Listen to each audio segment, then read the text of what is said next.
Hello, everyone. How you doing? Welcome to Black Intelligentsia. We here live tonight. We got a sister with us that's going to talk about mothering the mothers to be. And as you see, we got her here on the line with us. How you doing, sister? I'm good, brother. How you doing? Thanks for having me. No problem. Could you tell the people your name and give them the meaning and give us a little start up Yes. like? Okay. Yes, I am the goddess Bhuvaneshswari Pilar Ma'at.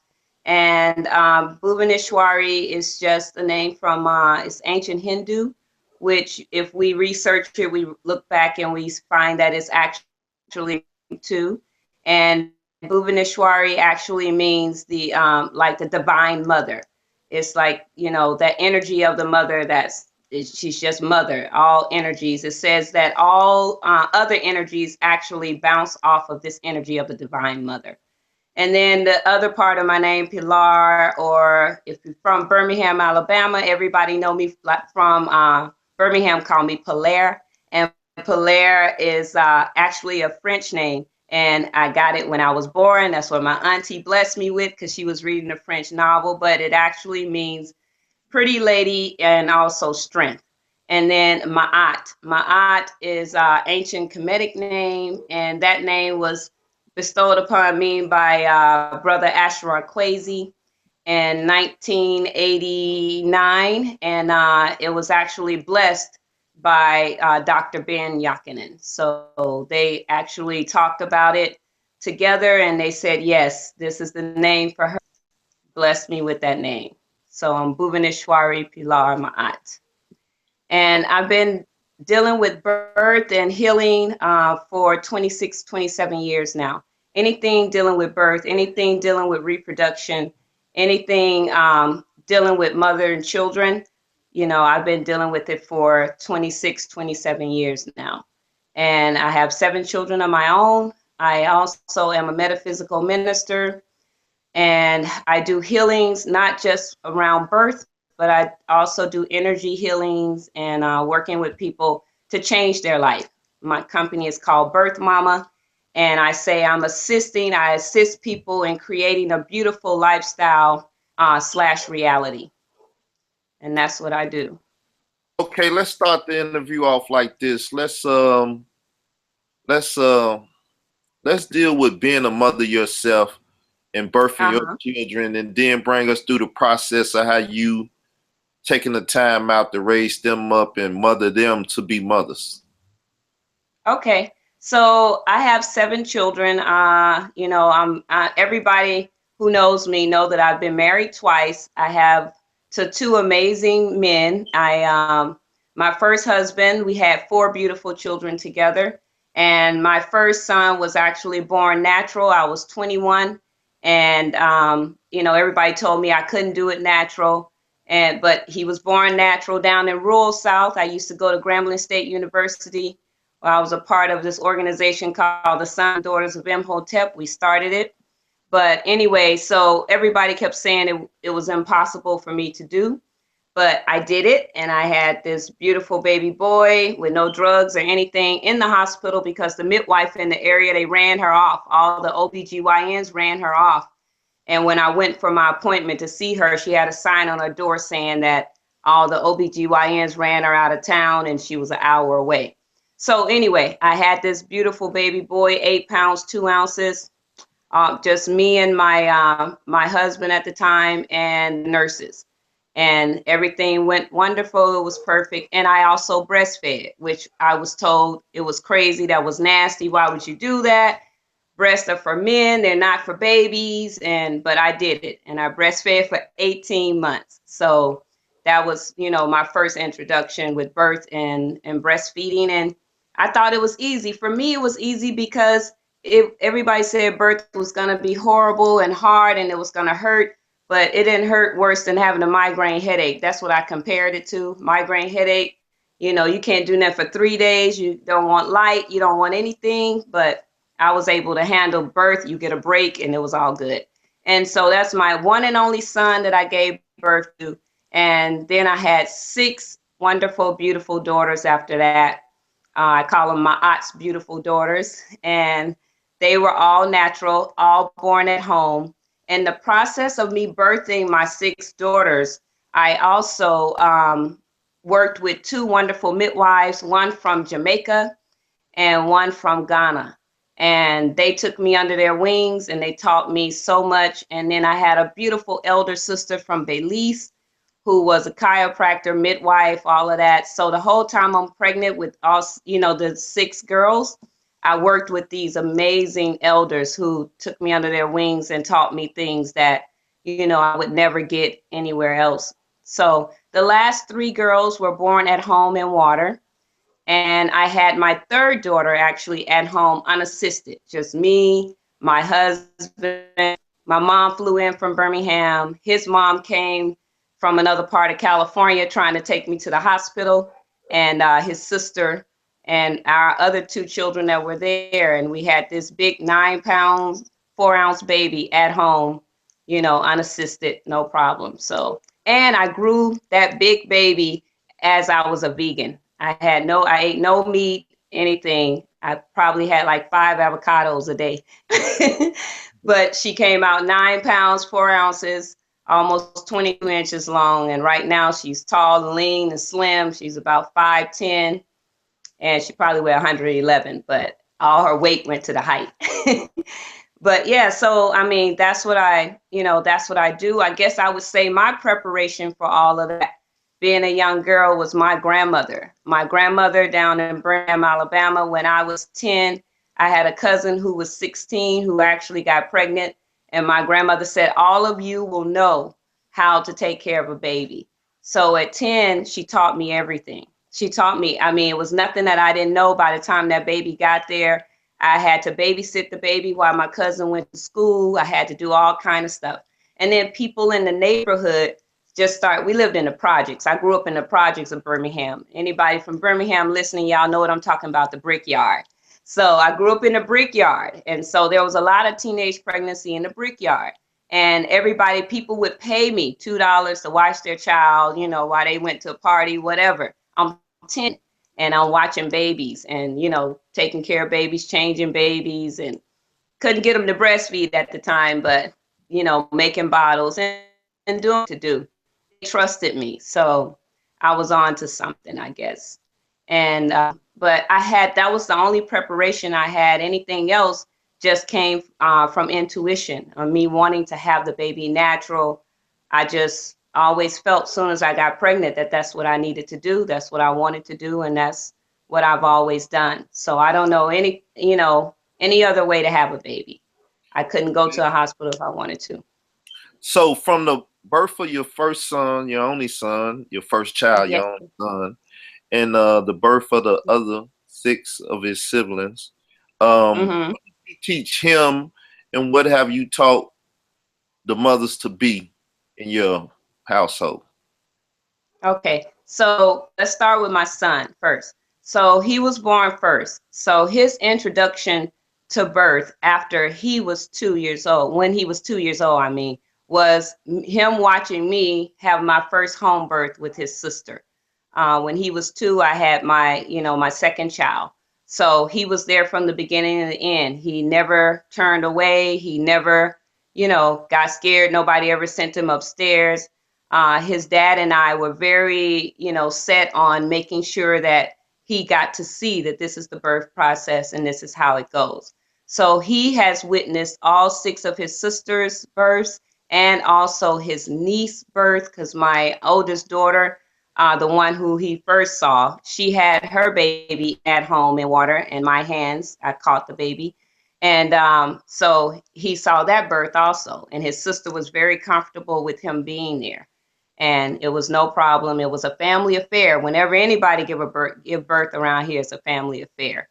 So the girls, all 6 of my daughters, they're very, open, and they know all about birth. All of their friends call me all day long. Sometimes I'll get home from work and there's a young lady laying across my bed with some type of reproductive problems. And she goes, "Mama, my aunt, help me. What's going on?" And if any of their friends are pregnant, they all call me. I do consultations with them. I tell them what herbs to take, what to eat, and then after the baby comes, how to take care of themselves. So all of my daughters know everything that I talk about, to the point where when the last baby, my son, my one and only son, his fiance gave birth in November to a beautiful baby boy. So 27 years for us to get another son in this family. But she gave birth, and my daughters, my three oldest daughters, so 25, 23, and 20, stood side by side with me. They actually assisted in the birth, and it was the most beautiful thing ever. One day we'll share the video so the world can see how family works together and bring forth life. And his fiance, Robin, she didn't want to, she wasn't into having a home birth when she met us. She probably thought I was a little crazy, wacko, kooky. And her mama did too. They were like, who are you? And, what you talking about, natural and home birth? And, are you real? But circumstances, and she saw that everything I told her to do while she was pregnant, it worked, and she was healthy during her pregnancy. She had a few problems here and there, but I would just tell her, take this herb, eat this, eat that, and it all worked out. So they're very comfortable. So my three daughters, they stood tall with me and they assisted me in the, Okay. and they're all very comfortable. Yeah, seeing that you didn't raise your daughter-in-law now, or I guess maybe your daughter-in-law now. Yes. Okay. Since you didn't raise her, what do you teach, or what did you teach your daughters, the oldest ones and the younger one? What steps do you take to teach them about, the reproductive system and coming on their menstrual cycle and things of that nature, preparing themselves to be mothers or capable of being mothers? Okay, so first of all, in my house, we're very open and honest. I don't talk to my children about sex being taboo. I don't talk to them about their menstrual cycles being some ugly, scary thing that, they need to be afraid of, even my son. So with my daughters, when I start noticing in them that they're getting ready to go through puberty, because there are some signs, like you can tell by a young girl's attitude.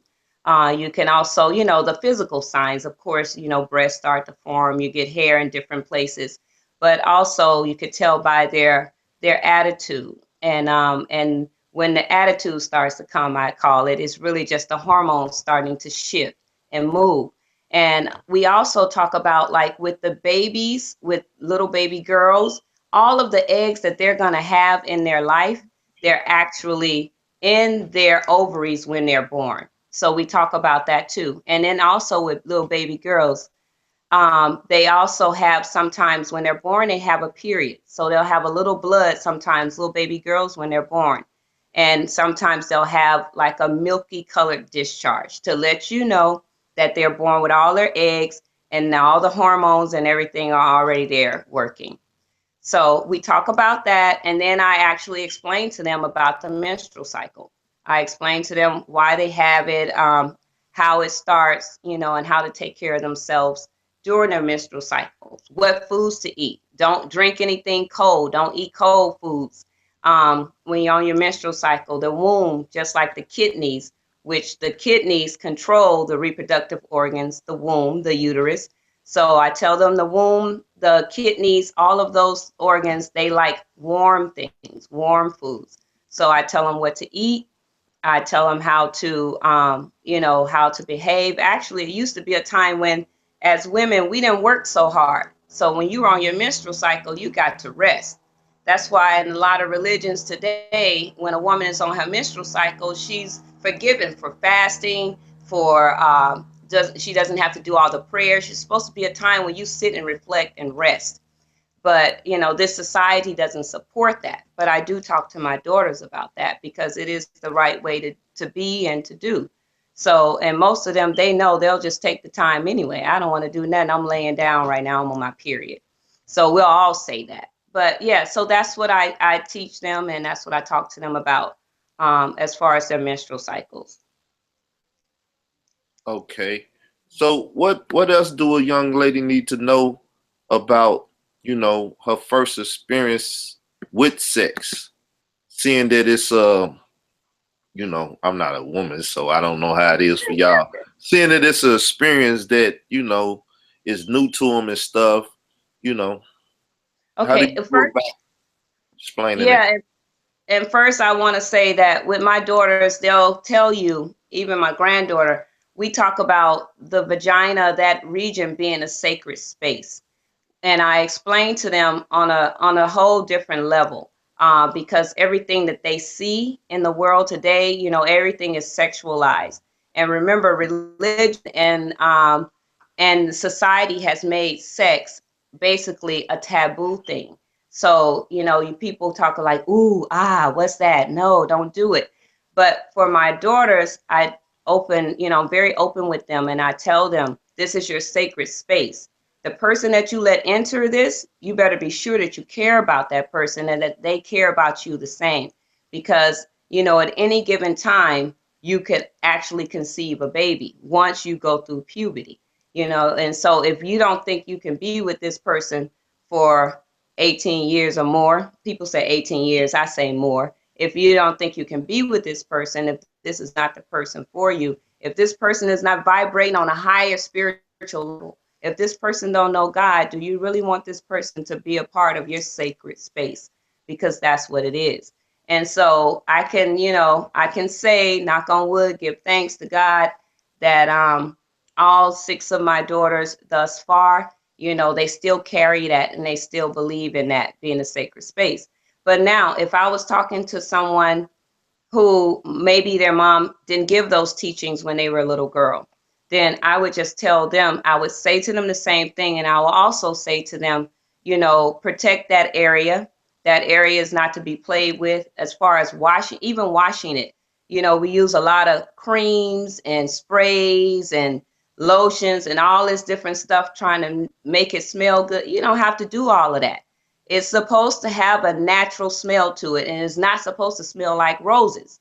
But, society has made us feel bad about our natural smells. We put on deodorant, we put on all this stuff. Don't get me wrong. I went to Africa and I almost passed out on the plane because we had animals and everything. And then, onion smell all on the plane. So I'm not saying that it's okay to be, you need to be funky. But I'm saying some of these things that you put on, especially the vaginal region, you're messing yourself up. You're messing up the pH balance of the vagina. It's supposed to have a higher pH balance, more alkaline, not acidic. And by the foods that you eat, the sprays and stuff that you put on, oversexing yourself, all of that stuff changes the pH. And when you change the pH to more acidic, then you got a problem with yeast and candida and all type of other sexually transmitted diseases. And a lot of people don't know that that's what causes it. Because your pH balance, you can't fight it off. The vagina has natural bacteria. It's a natural cleansing area. It will cleanse itself, but the bacteria has to be at a certain level. And too much acidic foods and oversexing and overwashing with crazy stuff causes the pH level to change, and then you get up, end up with disease. And I would also tell that mother that, protecting that area, protecting her health in that area is important when it comes to wanting to conceive a baby later.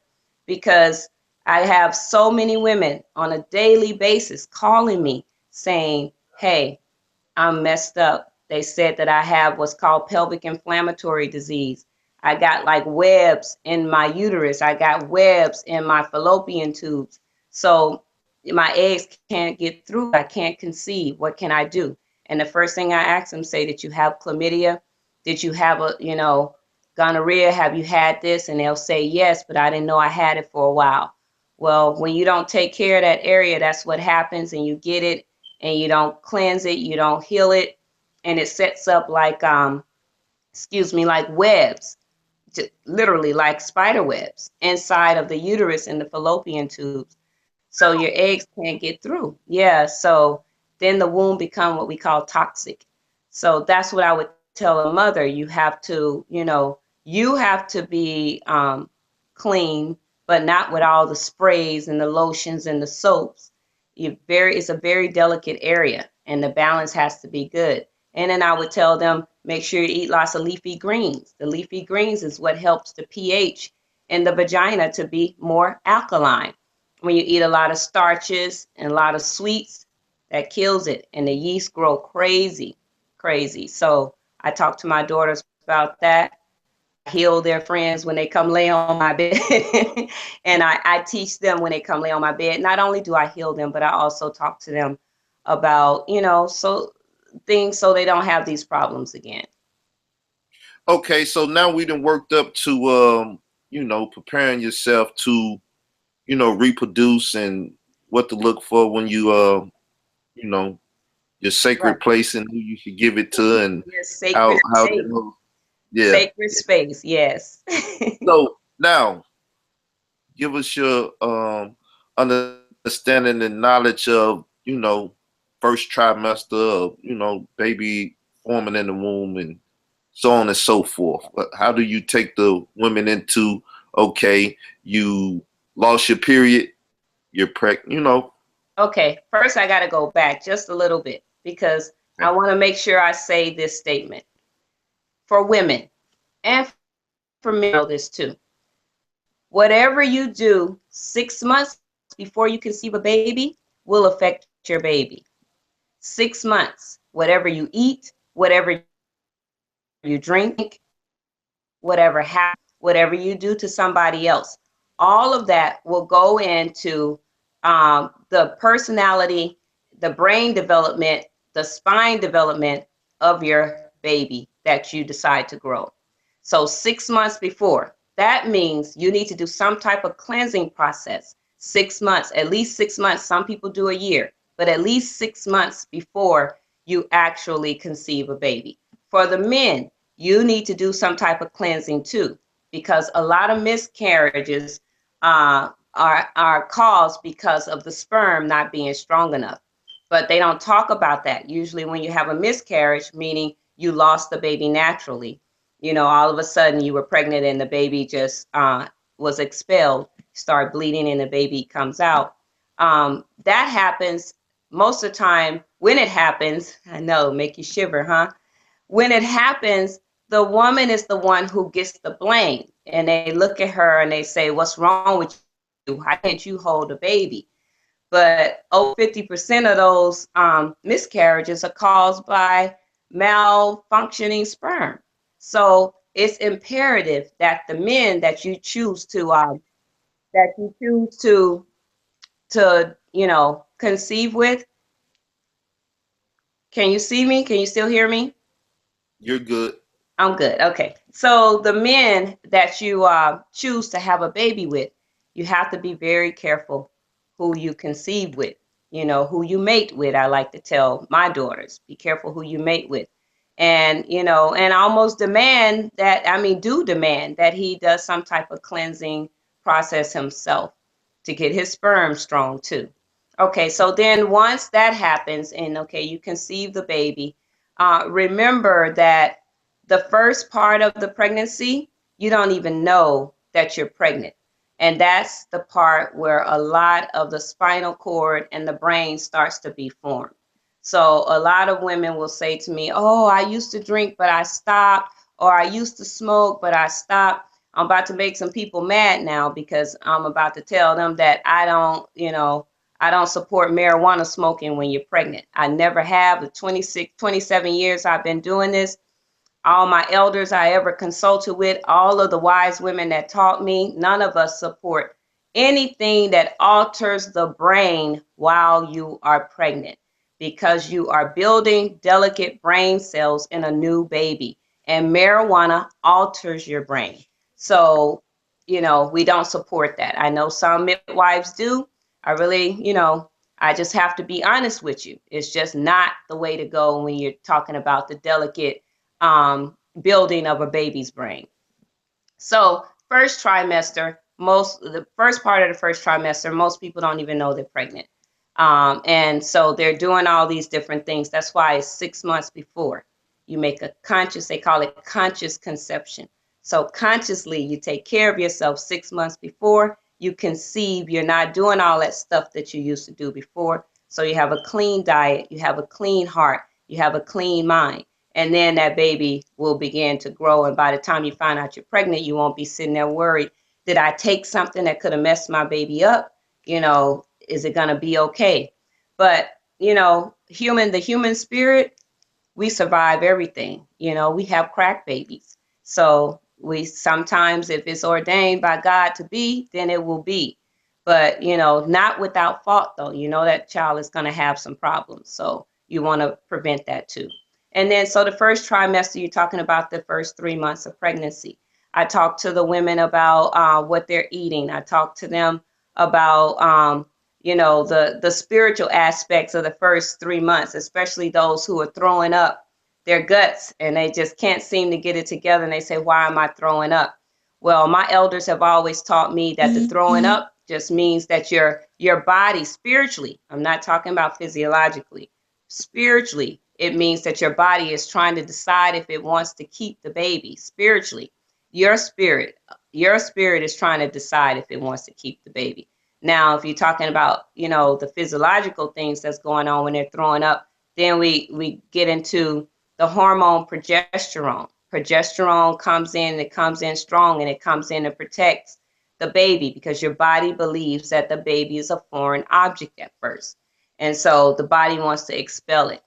And so progesterone comes in and it protects it and say, no, no, no, no, this is good. Don't expel it. So the throwing up and all of that stops by the end of the first trimester, by the end of the third month. And then you move into, did you want me to go on to the fourth trimester or you want? However you feel. The second trimester. I'm just taking notes mentally, and I'm gonna come back and watch it and get my studies on. So it just okay, you just look like you had a question. That's why I said that.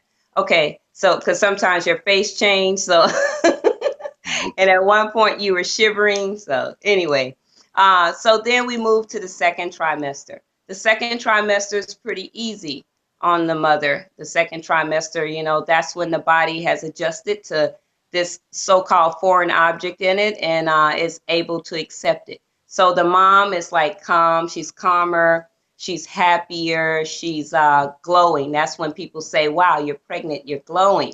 And they literally have this beautiful glow. Because again, that beautiful hormone progesterone, what it does is it makes you glow. It makes your hair pretty, it makes your nails pretty, it makes your skin beautiful. So it helps you to glow. And then after, that's the fourth, fifth, and sixth month. And in the fourth, fifth, and sixth month, again, you're going to follow this diet where you're eating. I tell moms, I tell everybody I work with, men too, when you're looking at your plate of food and you have a plate of food, make your vegetables your main dish. Make your whole grains a side dish, and then make your meat a side dish. Your vegetable and your plants should be the main dish on your plate. But we kind of got it backwards. We'll eat, you know, a whole steak, and then we'll have a potato, which really doesn't fit into, you know, nutritious food consumption. We have protein and starch that causes all other kind of problems, constipation, one of them. But anyway, this is what I tell my moms. And, you know, I tell them that it'll help to prevent constipation, help them, which is a problem during pregnancy, or it can be. So I tell my moms to eat that, you know, to eat well and to drink plenty of water. I talk to them about how to prevent preterm labor. Have you ever heard of preterm labor? That's when they have the baby before. So preterm labor is when they have the baby before 38 weeks. So there's early preterm labor, and then we have late preterm labor. And one of the main causes of preterm labor is dehydration, not drinking enough water. Another cause is malnutrition, not eating the right types of food. Another cause of preterm labor is not going to the dentist. You know, when a woman is pregnant, we talk about that too, and a lot of people don't know this. The same bacteria that causes gingivitis actually causes preterm labor. So when moms are pregnant, it's imperative that they, yes, go see the dentist. Is this why most women, after they have babies, lose some of their teeth? Yes, happened to me. Yes, that's what happens. It's not just because of the gingivitis. What happens is that wonderful hormone progesterone actually strips your bones of calcium. And that stripping of the bones, nature takes care of baby first, it goes to the baby. So I want to back up just a tad because I have to make this point. A lot of the birth control that they're using today is laced heavy with progesterone. Progesterone fools your body that you're pregnant. So you have women who are on these birth controls for 3 years. Some they got the new one. They said, what's Bill Gates is working now to make the new one. It's going to be a microchip and it's going to be in your arm and it's going to last for 15 years. I'm telling people, don't do it. Don't touch it. It will destroy you. Your bones, you will be bent over. You won't be able to stand up. Osteoporosis. You'll be messed up for life. But that's what progesterone does. So that's why the old saying is you lose a tooth a baby, because progesterone actually wears on the teeth. But when you go to the dentist on a regular basis and get cleanings on a regular basis, you can prevent that. And you can prevent preterm labor. A lot of babies that are born prematurely, when their mouths are examined by a dentist, they find out they have gingivitis. And that's a major cause of preterm labor. So I just had to do a sidebar on that. Okay. And then, okay, so then when they make it past the 4th, 5th, and 6th months, and then you move into the last trimester, and that's the 7th, 8th, and 9th month. Now, we've been talking about that wonderful hormone progesterone. What happens in the 7th, 8th, and really by the 8th month, what happens is progesterone kicks in even stronger. And when it kicks in stronger, it makes the bones soft, mainly the pelvis, so that the pelvis can do what they call slip, open up, so that the baby can slide through. So it has to be soft for those bones. Right now, when a woman is not pregnant, it's nice and fused together and it is unmovable.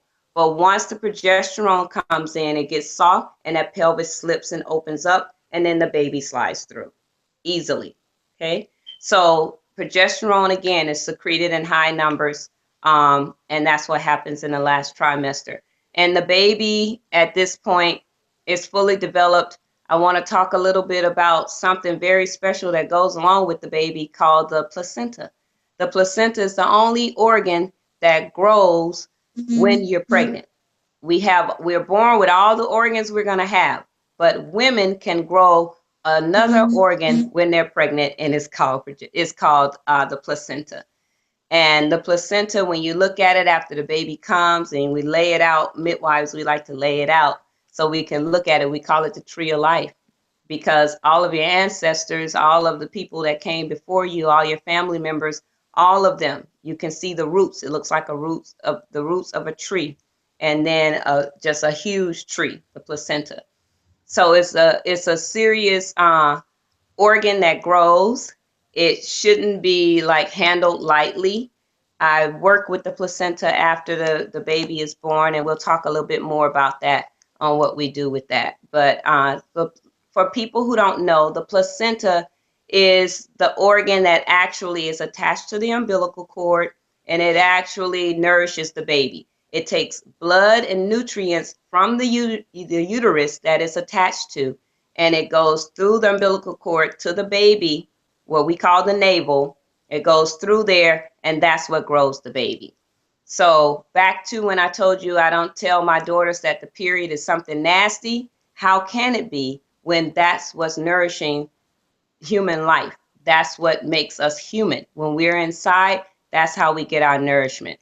So it can't be something nasty. But again, society has changed everything. So now it's all nasty. Sex is nasty. It's all nasty.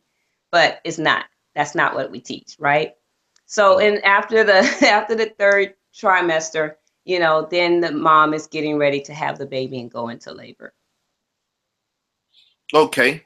So what about births that the child, what do y'all deal with if the child is the wrong way, or when the child is coming out, the cord is around the neck or something? Is it procedures to take in home birth when dealing with that? Yep, there are procedures. One thing I want to say about midwives who are trained, as I am, and so many others, that I know that I've worked with, we make sure that we are highly trained. We can do everything but a C-section. So, C-section means you cut the baby out. So we can do everything else. So we take special classes and we do special things so we can handle emergencies. We know how to look for an emergency before it even happened. And more importantly, your intuition, when you deal with life, I sometimes when I meet men, I tell them I'm a different type of woman because I'm a midwife. A lot of them don't understand it at first, but later they get it because I see life a little differently. I mean, I'm there when that child takes the first breath. I'm there. My hands touch this baby's head, the crown chakra, as it's coming out. I like to say sometimes the babies choose me. That's every baby I've ever caught, their mom called me, or sometimes the dads call me and say, we've been looking for you forever. We finally found you. And I resonate immediately with the spirit and the soul that's inside of the mother because the baby's the one that calls me. So anyway, when you're dealing with the babies when they're coming out, and if there's a problem, you have to know, you have to be skilled and you have to know. So if there's a baby coming breech, you can do one or two things for a midwife and a home birth. Most midwives will go ahead and just let the baby be born breech. I don't know too many that actually turn the babies. They will try to have the baby turn before. Like for me, I'll send my moms to see a acupuncturist, and they do this thing called moxa. Acupuncturist is the doctors that actually take the needles and put them into different pressure points on your body. So I send them to an acupuncturist. They'll put the needles into certain pressure points, and then they'll do what's called moxa. And moxa is like this big, long, incense, thick.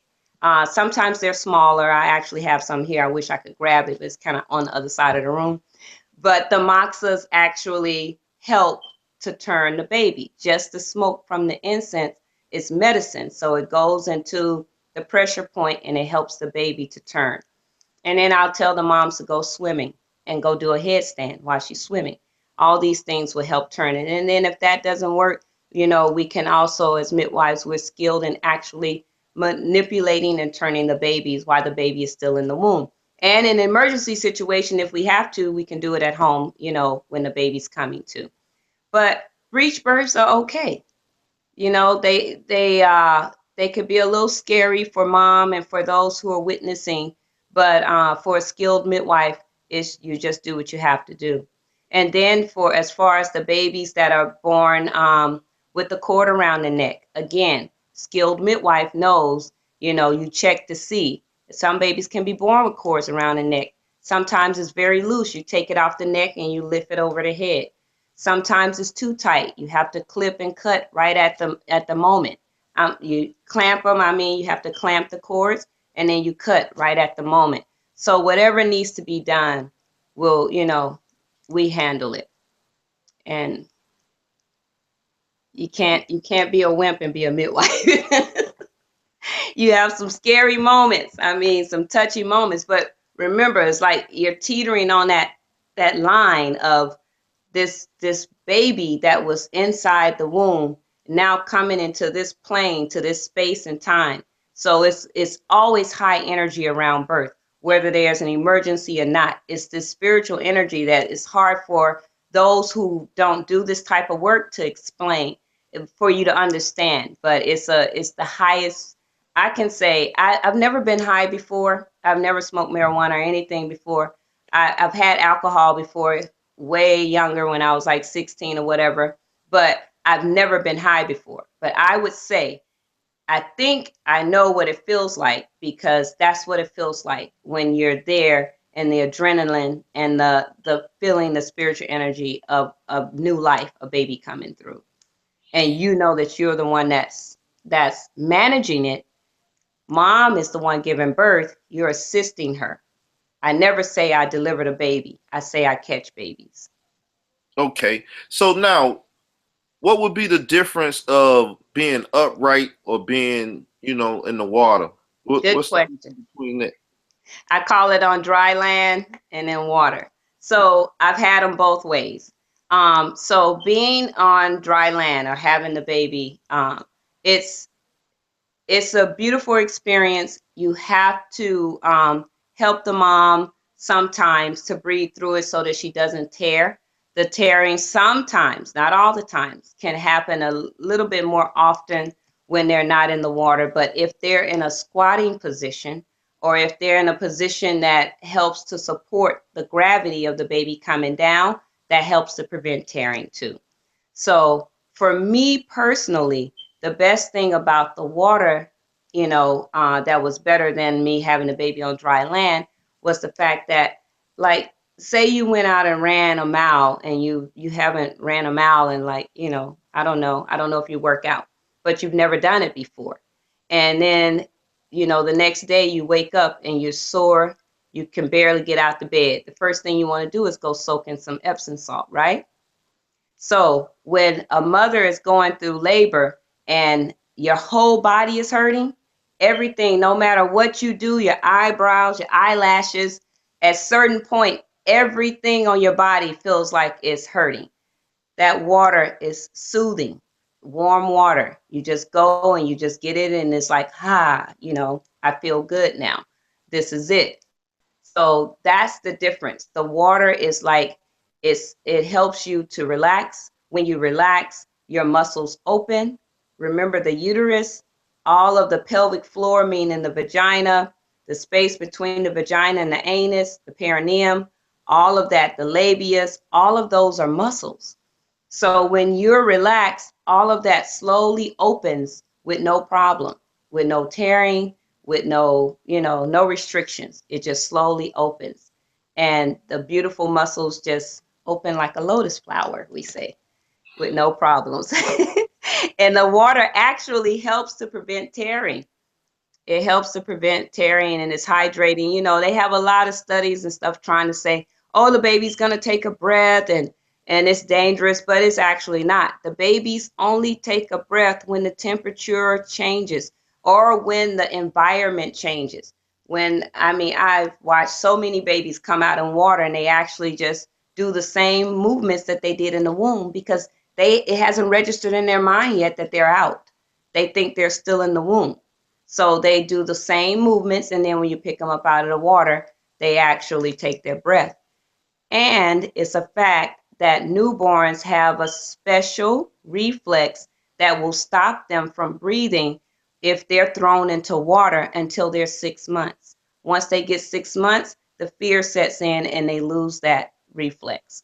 They don't have it anymore unless, you teach the baby, you keep introducing the baby to water, and you teach the baby how to swim. Or Oh, not teach, you just keep the baby in the water so they can remember that they can actually swim. okay. Let's deal with the muscles, the lotus flower. Yeah, the lotus flower. Let's talk about the muscle, right? Okay, Yes. what should women do to strengthen the muscles, right? And at the same Okay. time, if it's a tearing, do Uh-huh. do y'all actually, do some Yes, we surgery and suture. sew it up and Yeah. so give us a little bit about the muscle, how to, strengthen it and take care of it. And Hmm.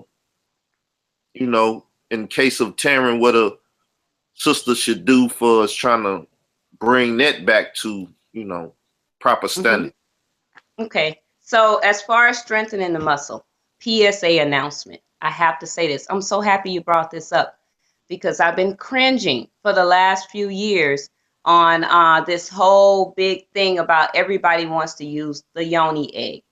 Okay, the yoni eggs, they come in different shapes and sizes. They come in different stones, and everybody is on this thing. Oh, get this stone for this, get this stone for that. I want to warn sisters, I want to warn women against this, because an elder taught me a long time ago, I would say 23 years ago. I've been blessed to have these wonderful elders that come in my life, and they give me all the knowledge that I need, divine knowledge. So 23 years ago, I was pregnant with my third baby, and an elder came to me. No, I actually went to Compton College out here in LA to see Queen Afua and Jewel Pookrum. And Sister Jewel Pookrum pulled me to the side afterwards, and she talked to me. She talked to me about life force energy. She talked to me. She said she just had a feeling that I was the one that she needed to talk to. So we had this long conversation about life force energy. And she asked me what number baby that was for me. I said number 3. And she gives me this little jade vaginal egg. And she puts it in my hand, and she says, "Sister, this is for you. Use it." She said, you know, you might see a lot of other things that come along, but this is the one. You only should use the jade egg, because the jade one resonates better with the female, the human body. And once you insert it and use it for vaginal tightening after birth, it actually will heal you much faster. The energy of the jade will go all the way up to your uterus and heal your uterus. And then the energy of the jade will go throughout your whole body, heal your circulation, give you mental clarity, all of these wonderful things. So she warned me against working with everything else. I listened to Sister Jewel Pookrum, the elder, my elder, because of this. This sister had cancer. This sister had a rare form of cancer, that placenta we talked about before. It grew in her lungs. And anybody who knows anything about placenta, it grows at an alarming rate. So she had 6 to 9 months to live. The sister healed herself of this. And when she healed herself, she went to all parts of the world and found all these wonderful healing modalities. So she told me face to face that this jade egg was the one to use, and to be cautious of anything else that comes out that people are talking about. Then now we're in this moment where everybody's jumping on the bandwagon. Everybody's trendy. Everybody wants to get with the trend and talk about the yoni egg and this and that and the tantric. People are getting hurt out there. First of all, these eggs are not real. Most things coming out of Asia right now are not real. I'm sorry. I'm not sorry. I'm telling you the truth. So, and I'm not apologizing about it. Be careful. These things are crushed. They're crushed, and then they press it together to make it look like it's something that is not. And then you're inserting it into your sacred space, and you're going to cause damage. Be very careful with that.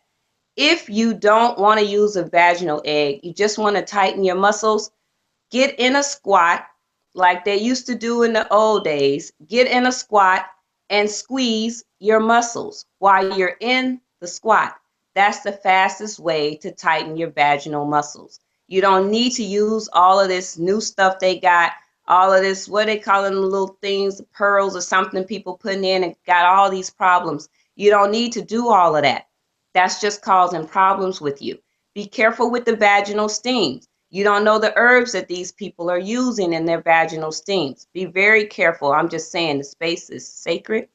It's a lotus flower, like we said before. So all you have to do really is just get in a squat. If you can't get in a squat with your feet flat on the floor, put your back against the wall and go down into a squat. And while you're there, start squeezing your muscles. That's called a Kegel. Squeeze. Hold it for 5 seconds if that's all you can do, and then let it go. Then squeeze it again and hold it, and then let it go. You'll notice if you do this every day throughout the day, then you'll notice that it'll start getting tight on its own. Also, it's a wonderful thing called food grade hydrogen peroxide. Hydrogen peroxide, food grade. It's a different one.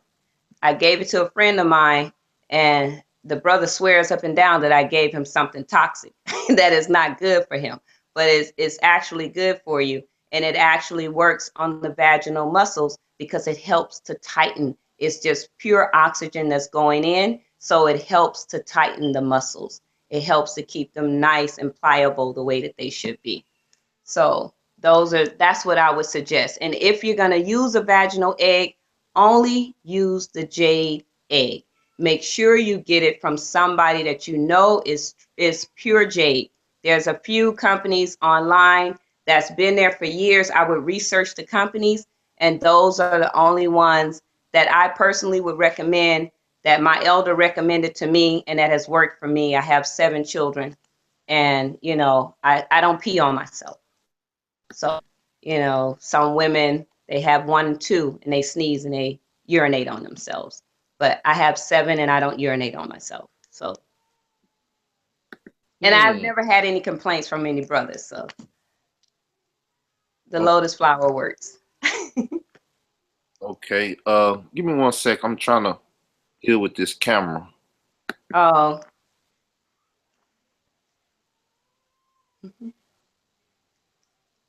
Make it work, brother. Yeah, I'm trying to make it work. So, yes. What are the benefits of that for a woman that don't know the benefits of strengthening those muscles for birth and also sex or whatever, creating life? We'll say that, not sex, but creating life. Like you said, sex tends to seem like a dirty word to some people. So, creating life. It's not dirty. It's only dirty because we made it dirty, but it's, the greatest gift that God ever gave us is sex. So it's not a dirty word. But anyway, so for as far as women tightening their vaginal muscles, I would just like to say, starting out as a little girl, going through puberty, until your first sexual experience is already tight. So it's just the things that you do that will make it loose. And sex is not even the main reason that the muscles get loose. The muscles get loose because of lack of calcium, because of the lack of vitamin D, because we're not eating well, we're not taking care of ourselves. So just like any other muscle will sag, we have sagging in the arms, women have sagging in their legs, the muscles are sagging, you're not working out. That area you can't, when you do the Kegels and you use the jade vaginal egg, that's like you're working it out. It used to be a time, and Jill Pookrum taught me that there used to be a time where women actually could use their vaginal muscles if they were, say they were getting raped. They could actually kill their rapists with their vaginal muscles by using the jade egg. They also sometimes tie weights on the bottom of the jade egg, and they get in what's called a horse stance. People who do any type of martial arts know what a horse stance is. They'll get in the horse stance, get in that squat, and they'll pull those weights up with their vaginal muscles. So that's another way you can strengthen it. But know that if you do that type of strengthening, you're also going to stop your ovulation. Ovulation is what happens before the period. And so you're going to stop your ovulation so you won't be getting pregnant. That was another way that we used. We used our vaginal tightening and this thing called the deer exercise to help to prevent pregnancies instead of using artificial hormones like progesterone. And so those muscles being tight as far as sexual pleasure, of course, men talk about it if it's too loose and all this other stuff. I don't know, because I have some brothers that talk to me. I have a lot of male friends, homeboys, and I talk very open and honest with them. And a lot of them will say to me, it's no difference. I just like it. I don't care. I don't care. And a lot of them will say, I haven't found anybody who is too loose yet. So, I mean, for me, I think that's a good thing. But some women do complain that they feel like everything is falling out. And that's only because those muscles are not tight. And that's how you get it tight. And then you won't feel like things are falling down, because it will. Sometimes your uterus will come right into your vagina. And then you asked me another question about I think it was the benefits of the tight Showing up, vagina. showing up any rips and how to deal with any tearing or rips, whether it Mhm. be, you know, Well, you in the hospital or home birth or whatever, right. once you get rip, how do you take care of that? Right. Well, I wanted to say you also asked about what were the benefits of the vaginal muscles being tight during birth. And I just wanted to say that when the muscles are tight and strong the way that they should be, or toned, should I say, the way they should be, then they're going to open like that lotus flower. They're going to open nice and slow, and they won't rip. When the muscle is flaccid and not strong the way it should be, that's when a lot of the ripping can happen. Also, big babies can also cause it to happen, and the baby being born too soon. So, but when the muscle is tight, you can pretty much help the mom to guide the baby out slowly. I mean, I had a 9-pound, 4-ounce baby and not a scratch. So, it just depends. And I'm not a big woman, so I've never had babies, but I had this big old baby and it wasn't a scratch. And so you have to, if the muscles are tight, then you can help to guide the baby out. And the muscles will help too. They'll slowly open. Oh, I also have my moms who are pregnant. I tell them in the last trimester, if they like, and the husbands and the partners help, they can do the vaginal massaging with just some olive oil. And I teach the men how to do the vaginal massage on their partners. And everybody likes that. They have a little fun during the pregnancy, and sometimes sex, sperm has a natural enzyme that can actually kickstart the labor. So sometimes in late pregnancy, if a mom is past due and she's just too tired and ready to have the baby, I'll say go have sex. And she called me the next day, the baby not here, go have some more. Keep having it till the baby comes. So the same energy that we use to create the life will also help the life to come. So And go ahead. now let's deal with walking it down. All these, I sit around women and I got a lot of women in my family. So walking the baby down. But you didn't let me talk about the stitching first. Oh, okay, my Yeah. bad. So midwives do suture. And also like the midwifery school I went to here in California, they taught us how to use what do you call it? Oh, just slipped my mind. Super glue gel. Have you heard of super glue gel? They actually used it in Vietnam War. They actually used super glue gel to actually in the field when they couldn't, stitch up. If someone got hurt and they couldn't stitch them up, they would put super glue gel, just super glue, and they would close it and they would hold it closed, and then it would be closed. It would stop the bleeding and everything. So on certain parts of the labias or the vagina, you can actually use the super glue if it's not too wet. It's like blood is not coming or something like that. It's not too much. Then you can use it, and as long as you can keep it dry long enough for it to seal, and then you don't have to suture. It works really well, and I've used it several times I'm many times on my clients. Okay. So Okay. now I'm walking the baby down. Now walking it down, dancing it down. So now we're talking about the other. We're gonna talk about another part of me. I belly dance. A lot of people think, why do you belly dance? Belly dance goes hand in hand with pregnancy, fertility, reproduction, and birth. Belly dance was created back in ancient Egypt when it was called Kemet by women for women, so that we can have good reproductive health from the beginning of life all the way through menopause to the end of life. It preserves your hips. It helps the babies when you're inside. Certain movements that you do. It's one movement called the figure eight. And if you do this while you're in labor, the figure eight helps the pelvis to open, and it helps the baby to slowly move down. So as you're moving your hips like this, the baby is doing this, slowly moving down. So dancing it down, moving it down is all about gravity. So walking, all of that gravity is pulling the baby down. When you're upright, all of that pulling the baby down. So it's, dancing, walking. I had my sister in Houston, Texas, my blood sister. her second baby, I went out there with her midwives out there, Sister Afua, and working with them, and Sister Amina working with them, and my sister. And my sister was like, "Oh, this baby's not coming." She was like, "Come on, let's go."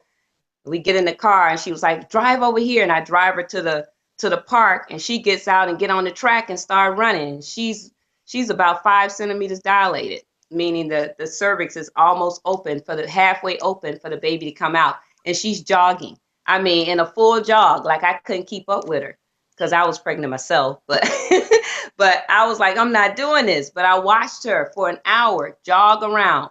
She jog around, take a break, go again. Got back to the house. It was time for the baby to come out. Mm. Yeah. So it works. Okay. It works. Yes. All right. So I don't know where to go. I'm You not, I don't know. I'm kind of out of certain questions so far. let's So, open it up. well, we're not getting that many callers Yeah. straight off, so we're gonna get a number out for those that's watching and stuff. So for those that's watching, you could call 929-477-2953. You can call in and you can ask questions by just dialing that number and hitting 1 if you want to speak. That's our blog talk channel. We multicast in the night for us sharing, this time on blog talk and YouTube. But the number is 929-477-2952. So for the baby stuff, I'm done. But let's talk about the business and what you got coming up. Yeah. Please inform the people about any, things you got coming up, any events and lectures or whatever. Right. So I'm on my way to New York, March the 3rd through the 6th, to work with a group of women from the Womb Collective. Sister Sankofa Ra, giving you a shout out right now. So I'll be working with them, and I'm gonna do it's called Mothering the Mother, and it's a postpartum doula training. So this is, I started Hold up. out being a doula, huh? Say that slow because I didn't catch that. Oh, it's a postpartum doula training. Postpartum means the time after the baby comes out. So after the baby, that's the 4th trimester. Postpartum, that's after the baby, or some people call it afterbirth care. And Okay, so, I just wanted to make sure I didn't catch it that the audience caught it. okay, so you got it. Was it clear the Yeah. second time? I know I said it pretty fast the first time, but so anyway, that the doula training is a certified doula training course. For those who are in healthcare or a midwife or anything, you get 10 CEUs, and that's continuing education units. I spent a lot of time on this. We go over the anatomy and physiology of the postpartum period in depth. No little just brush over. I tell you exactly what's happening and for in the woman's body during the postpartum period. And then from that point, once we've established that basis of what is happening physically, mentally, and spiritually, then from that point, I teach like what herbs to use to help the mother to heal, to regain her vitality and her strength, to re-strengthen those muscles like we talked about, to help the mother go back down to her pre-pregnancy weight. Like I tell people, I have 7 children, and I think I might be smaller now than I was when I was in college, maybe by a few pounds. But I mean, there's a way. We don't have to. And I have no problems with people being the weight they want to be. But let's talk about being healthy. So we help the mom get to that healthy weight, that weight, that's going to give her longevity and vitality in her life. So we'll be doing that. We talk about herbal teas that the mom needs to drink that helps, again, with vitality and strength, and also breast. Okay, your camera went out again. Oh, she fell off. That's all right, people. We're gonna stay here and wait till she make it back on. As I stated, anyone out there listening, the phone number to call in to the blog talk and ask questions is Are you there? 929-477. Yes, I am. I don't know what happened. The phone number to call is 929-477-2952. So with that number, you can Okay. call in and talk. I don't know how many people we got out there or whatever. And for those that might, the camera, she's using her phone. Okay, now look at her. The camera looked really good. Now it was fuzzy at first. I was keeping you off the screen. Really? Yeah. Now it's good. Now I don't know what happened. To give them the excuse like you're not really seeing her because the camera is fuzzy. So I don't know. hey, everything worked for the good. Now So, you can see that beauty. No, just kidding. yeah. So. Yeah. So I just, I'm doing the training in New York, and then I'm going back to New York in May, and I'm going to work with Harlem Hospital doulas. A nurse called me from Harlem Hospital, and she was like, "Hey, I need you to come do this training here in Harlem." She was like, "This is a Black hospital, a lot of history here. We need you. So will you come?" So I'm gonna go back and do 10 days in May, around mid-May, in New York, working with Harlem Hospital. And then after that, who knows? I might have some other things going on in New York too. Just talked to a sister earlier tonight from Atlanta. So Atlanta, Alabama, I'll be down there soon too. Maybe by the summer, we'll be doing the same doula training, because there are doula trainings that are out there. But as far as I know, I am the only Black woman who has this doula training where it's a certified course. After you finish, it is a certified course. So you can get your certification in postpartum doula training. And mine is also holistic, fully holistic. Although I teach the anatomy and physiology, when we talk about how to handle these problems of postpartum, what about hemorrhage? If a mom is bleeding too much, what to do?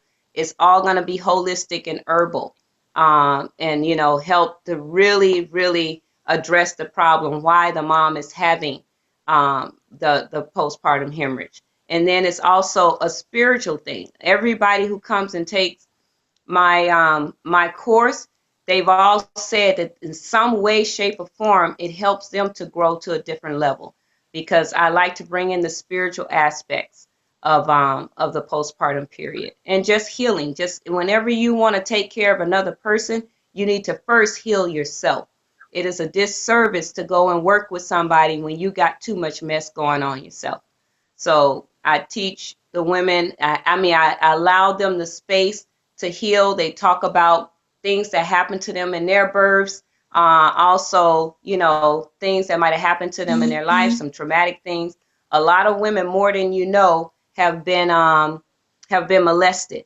So when a woman is molested, a lot of times you have major problems around birth, and even around sex. So I talk to them, I give them space to be able to express what happened to them in their life, and then, and help them to heal. So as they're healing and they're learning this sacred knowledge, a lot of it is ancestral, sacred, ancient knowledge that's been passed down to me through elders that I've met along my path and my journey. And also a lot of it is just spiritual. I had a really good grandma who's still walking with me today and helps me in every situation, and a whole should I say army of angels and non-physical energy that assists me on a daily basis. So we'll all be there in New York. Okay. Yeah.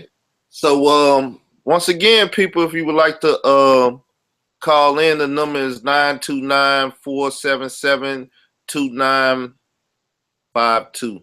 So call in with any questions and stuff. I know a couple of people hit me on Facebook about the visuals, so now we got them working a little better and stuff. So if you want to call in, please call in, ask questions.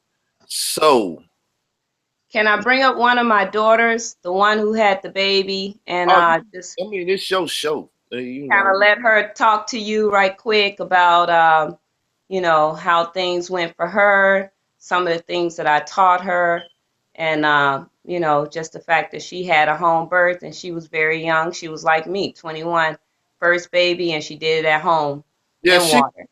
she's welcome. You know, the thing is, you mother the mother to be a mother. So I mean, it's Mother to mother. I yeah. know. I'm trying to see how I'm gonna get her to know that it's time to come. I told her like hang out by the door, but I don't know if I mean, she it's all good. We just freestyling. It ain't like yeah. we I got know. flexibility. Let me grab her, okay? Okay, go ahead. Nandi, come talk.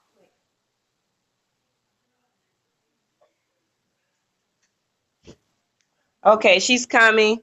Her name is Nandi. Okay. Nandi Nyansapal. And she's 25, and actually her little duckling is following her too. So you'll probably get to see her because Is that the when one G that Mama, called me Santa Claus? yes, he called you Santa Claus. Okay, come on, Nandi. How you doing? Welcome back. Hi. Hello, how you doing, sister? Good. How are you? I'm good. So we're talking about mothering mothers to be mothers, and this your mother, and Yeah. that's your daughter. So I know you doing probably what your mom taught you. So could you tell the audience what it is for us, knowledge wise, your mother taught you about going through the process and things of that nature? My mom, she taught me since I was her size. Um, I was actually going with her to different births and things. From I think a Even younger than newborn, that, yeah. yeah. On my Since back. so I've that's something that it was like second nature to me. It's something that I always knew, and I couldn't imagine myself doing anything any other way, any different. And so my experience with my daughter was it was pretty smooth and easy, smooth sailing, because I just had that foundation growing up, and so I know. So my mom actually used me as a class subject when I had my daughter. So I had her in 8 hours. It was smooth sailing. There was not a hitch. Nothing, no tearing. Nothing happened. Like it was. I think I maybe took 15 minutes in the water and she was out. No crying. Nobody panicking. And then she had her class come over maybe a couple days after, and we did like they basically mothered me because they took good care of me. They did all the herbs, the soup, the bath, everything that, and I had to sit in the bathtub with like 10 different women with notepads taking notes, and not just on my mom but on me, how I carried myself and how I was throughout the process. I was so, what did they say? I was You were calm. You were yeah, I cool. was, no one could believe how calm I was, but it's all because of her. Yeah. Okay, so wanted my question Okay. would be now: are you in the family business or looking to get into? Oh, definitely. I help my mom with things like this. I'm more of like her assistant more than anything, but I definitely I speak out to more people towards my age because a lot of women around my age have no clue about any of this. And so like my sister-in-law, I helped her when she got pregnant to kind of come towards the other side because at first she was just kind of like, I don't care. We're just going to get this baby out however he's going to come out. I don't really care. I'm going to go to a hospital. Whatever they say, they're going to do that. And so she had to talk to me a lot to get comfortable and to know that it's like it's nothing wrong with it. If I could do it, anybody can do it. So that's my biggest part is getting women my age to come over as far as breastfeeding and just natural birth and to know that they are strong enough to do it because they're told a lot of times that they're not. Well, once upon a time, it wasn't a hospital, quote unquote, around. Exactly, No, it wasn't. exactly. Oh, we weren't allowed in some parts of the hospital. We weren't allowed in the hospital. And then all the OBGYNs came down to the rural South and got all of the birthing techniques from women that looked like me and my daughter. You know, we taught them how to get babies out when they were stuck. We taught them all of that. And then they stripped us of everything and told us we couldn't practice unless we did it their way. So, yeah, The that's union true. came in, they unionized it, huh? Yeah, yeah. And they, want to make everybody go get a certification. But I've been the roots woman forever. I don't have the certification. I didn't get it. And I won't get it because, I am who I am, and I've been ordained by the highest energy that we can all think about. You can call it God, you can call it Jehovah, Muhammad, whatever. Allah, whatever you want to call it. I've been ordained to catch babies. And so that's what I do. But I wanted to say, Nandi, my daughter who's here, Nandi, people used to request her when she was this age. They would say, "Are you going to bring Nandi to the birth with you?" Can you get her? I'm sorry. My grandbaby about to mess it all up. It's about to be over, game over. But they used to call and they would say, "I'm in labor. Are you bringing Nandi?" And I would say, "Yes, I'm bringing Nandi." And I always think about my one client I had from Nigeria. And her name, I could tell her name and I could tell this story. She let me tell this story. Her name is Togo. And Togo was one of the main people that called for my Nandi. And she would be like, "Nandi, let Nandi come." And when we got to the birth, she would tell Nandi to sing this little song. And Nandi would say, "You need these contractions so your baby can come out." But she was singing in such a sweet little angelic voice that I'm telling you, that's what helped her to get through the birth and, to have the baby naturally and at home and no problems. So yeah, she's been rolling with me for a long time. Okay, where did she go? I don't know. I think she took the little one out because the little one was about to mess up the whole. She was ready to start pulling the plugs. We weren't talking to her, so she was ready to pull the plugs. Yeah. Well, because I was gonna ask her if she was probably gonna go to school for like graphics or video and stuff, so y'all can do these things and put it on, video and I know they've been waiting on Mama. They've been waiting on me. I've been busy being Mama and living life and being in the temple for a minute. I had to go. I had to really retreat and be in the temple and sit at the feet of my elders and get a lot of good knowledge, and I did that. So it's all good now. Yeah, because with y'all numbers, y'all got a squad there. Y'all got Yeah, we got it going all right. Yeah. I'm trying to figure out why my phone. It's more people need to know about this. They need to talk about it. Like we talked previously. I would like to have you back on the show to talk about a couple more things that young ladies and young males that don't know about sex. Right.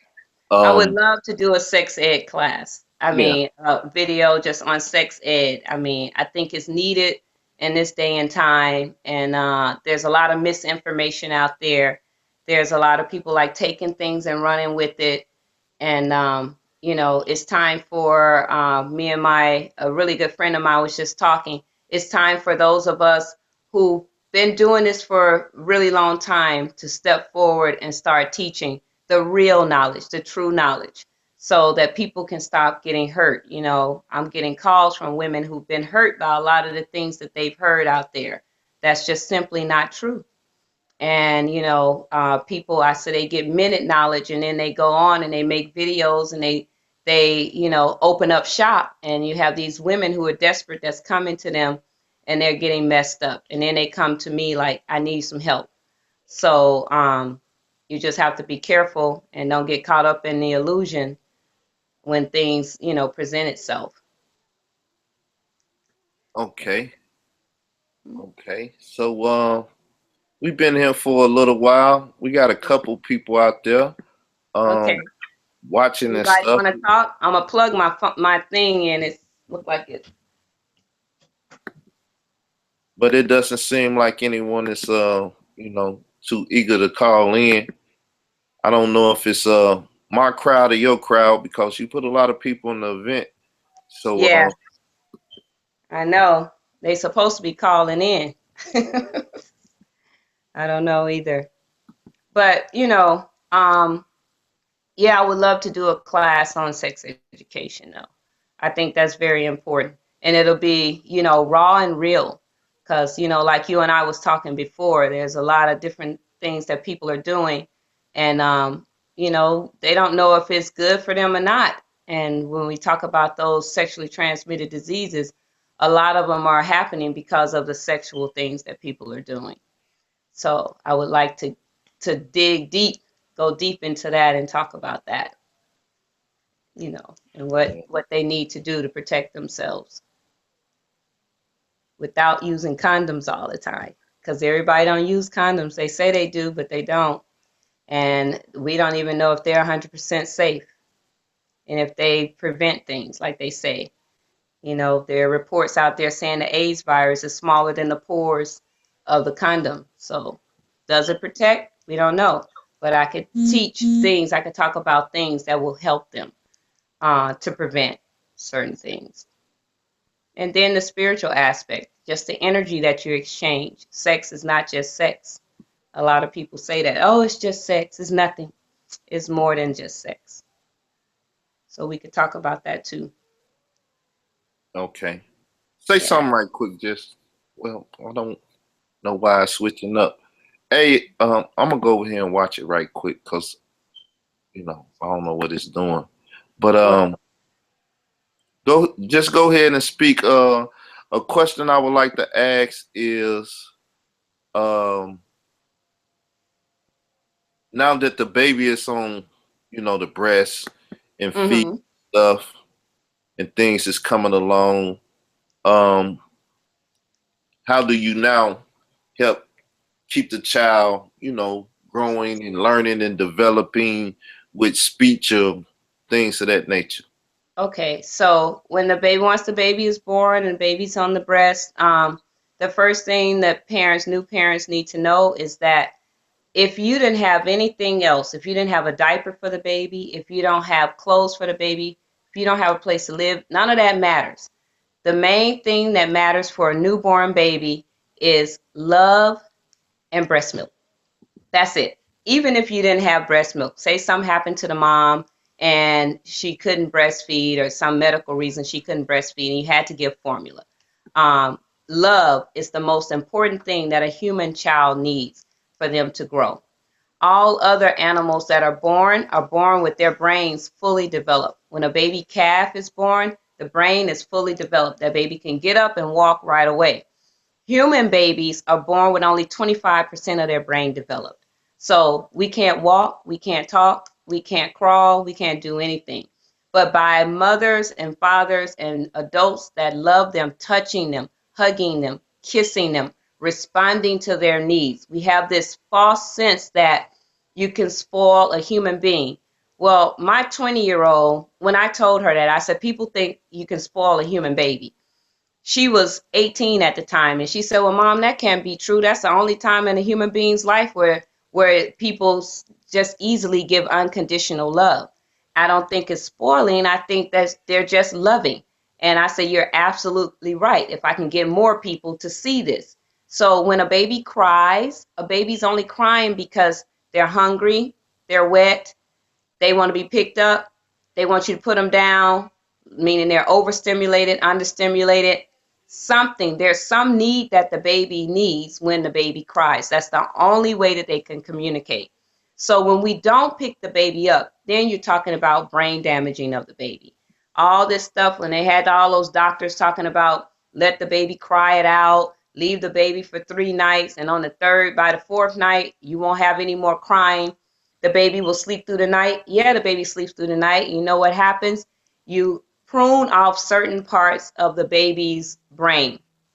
So there's certain connections that's supposed to happen that won't happen anymore because you didn't respond to the baby's need. By you touching, hugging, kissing, picking the baby up, loving the baby, fussing over the baby, all of that makes brain cells grow. Only 25% at birth.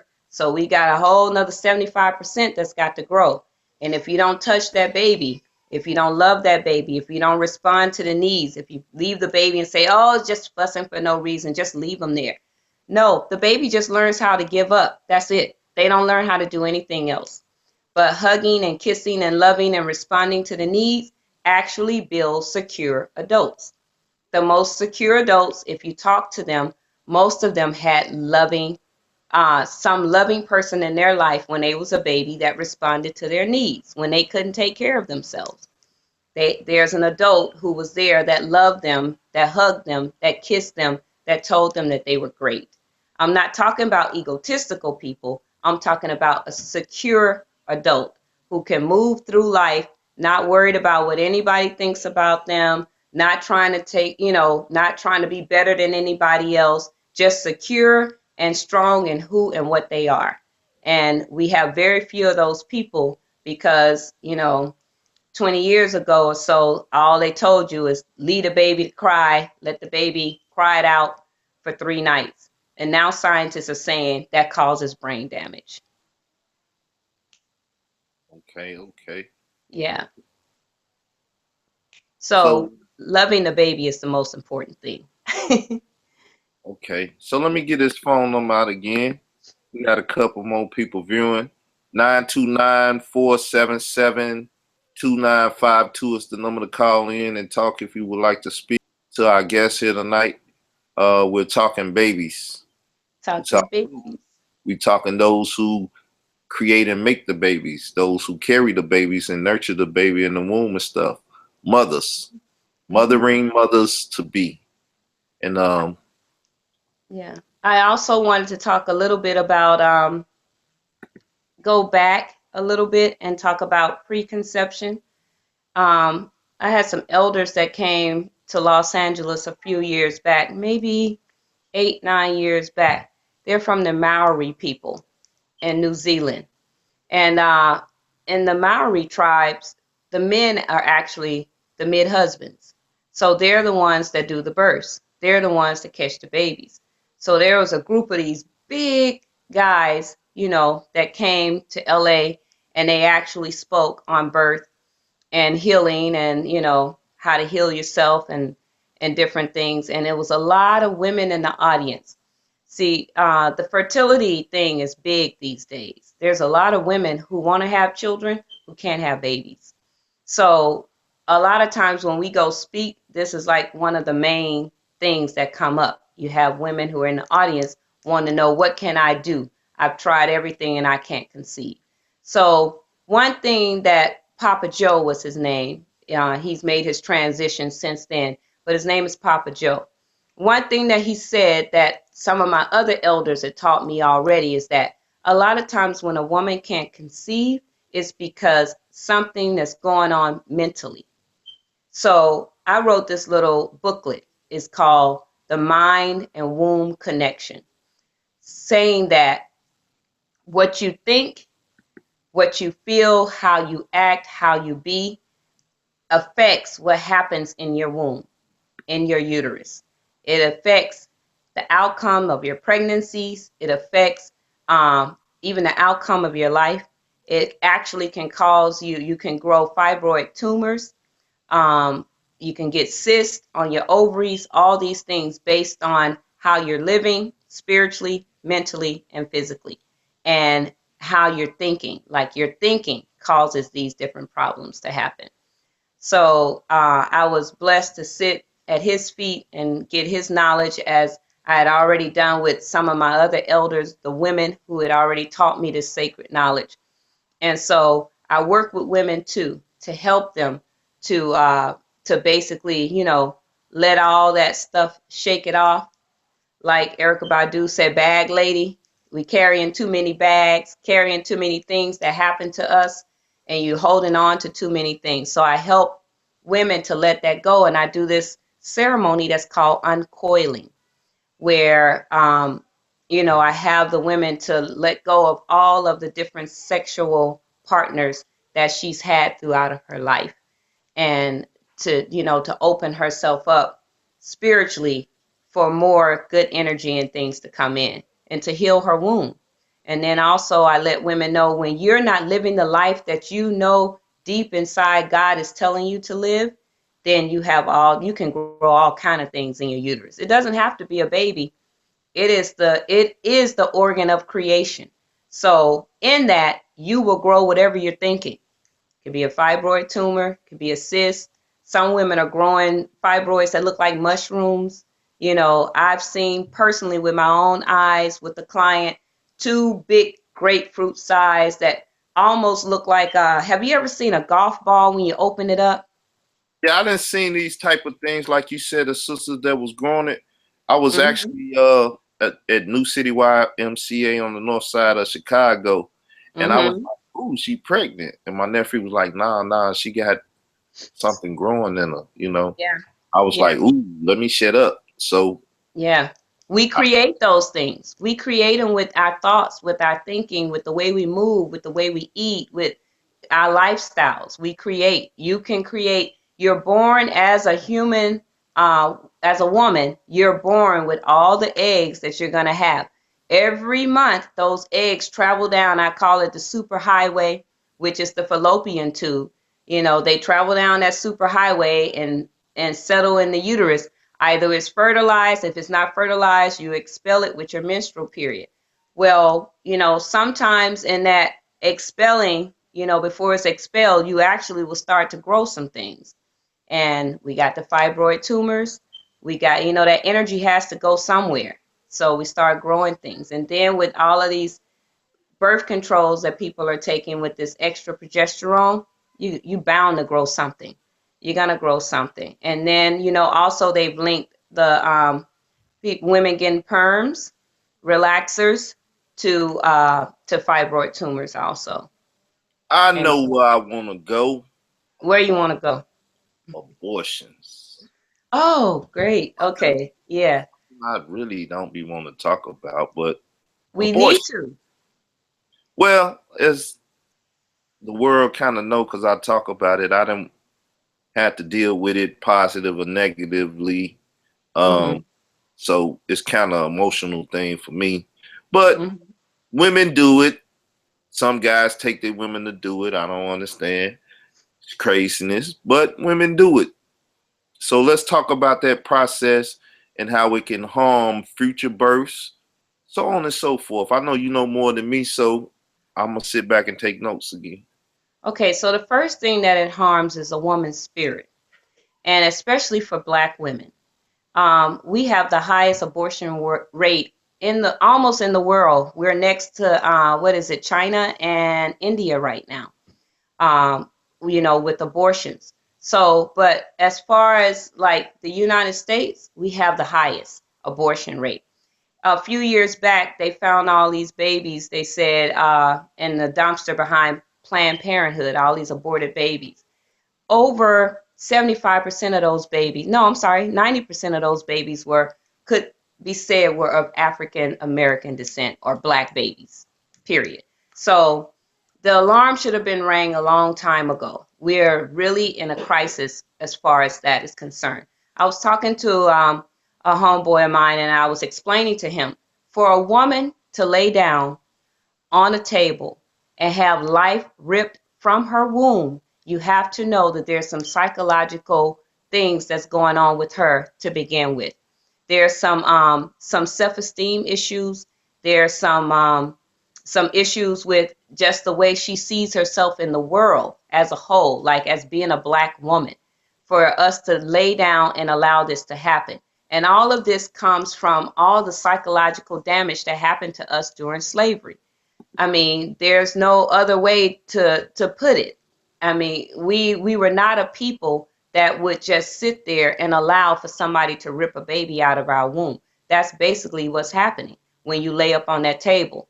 And they're doing the late term abortions now, and I heard they're just about to clear for them to go all the way to 9 months for them to abort a baby. That's called late term abortion. So 5 months, 6 months, this is a fully formed human being. And for a woman to lay down on the table, trust me, there's some psychological things going on. And the psychological things don't end once the pregnancy ends. That thing carries with them throughout the rest of their life. A lot of women can say, oh, no, I'm over it. It's not true. It's not true. Some women spend their life looking for that baby or babies that they aborted. And then what it does to them physically. I had one client who kept, she was 8 months, and all of a sudden she just started bleeding. You know, we couldn't figure out why. We take her to the doctor, and you know, we had to take her to the hospital because I mean, she's like a cup full of blood comes out at any minute. So she's not quite ready to have the baby. So I take her to the hospital like midwives do when we have problems we can't solve. Take her. She went like 4 times. Finally, I told her, okay, you're not going anymore. You need to be honest with me about your past life. What did you do? And she revealed to me that she had had about 5 or 6 abortions. So she has scar tissue on her cervix. The cervix is the opening to the uterus. So her scar tissue on her cervix was causing her to, you know, almost have a preterm labor, preterm birth. But I gave her some vitamin E, had her take some vitamin E, which can be a little tricky in the last part of pregnancy because vitamin E can make that placenta stay up and get against that wall so tight that it might cause problems when it's time for it to, you know, afterbirth for it to come out. But we had to solve the problem, so I gave her, because they couldn't solve it at the hospital. So I gave her some vitamin E, and that helped to stop the bleeding enough and helped to heal that scar tissue for her to have the baby naturally in at home, no problems. So yes, it causes problems spiritually and physically with abortion. And then you have to help the mom to heal. Even though it wasn't a full-term baby, she still had a baby. So the same things happen. So I tell my moms after they had a baby, don't go running out to the store, don't go running to the party, don't go doing this. But doctors tell the moms when they have an abortion, you know, 2-3 days, you good. You can go back to work, you can go back running, you can go back and doing this. You can't do that. You had a baby. So they scraped your uterus. When they do it in a hospital or a doctor's office or abortion clinic, they actually go in and scrape the uterus afterwards. There's some healing that needs to happen. So you need to follow the same thing that a woman who had a full-term baby would follow. And just jumping out there, you're causing damage. And like my grandma used to say, you might not feel it now when you're young, but when you go through menopause, you're going to have all kind of problems and you're going to feel it. Menopause meaning when you stop having your period, when you cease to have your periods and you're no longer fertile to have any babies. So my grandma taught me that a long time ago. Take care of yourself when you're young. So when you go through menopause, you won't have those problems. I'm not there yet, but I could say I'm still very healthy because I take care of myself during that time. Okay. Did I answer your question? Did I miss something? I mean, most of it is to do with the audience more than me, and I'm just trying to make sure I get some things out there for those that come back and listen. Right. You know, a lot of people don't know what they missing live, you know. Right. I know. And Word it of is mouth Thursday night. Yeah, word of mouth get around, and people come back and check things out. So I really don't want to hold you too much longer. I do got one call in the queue here. Okay.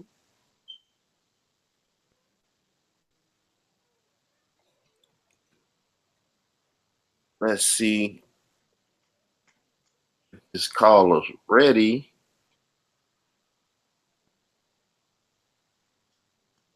All right, let me see. I gotta get the queue. Okay.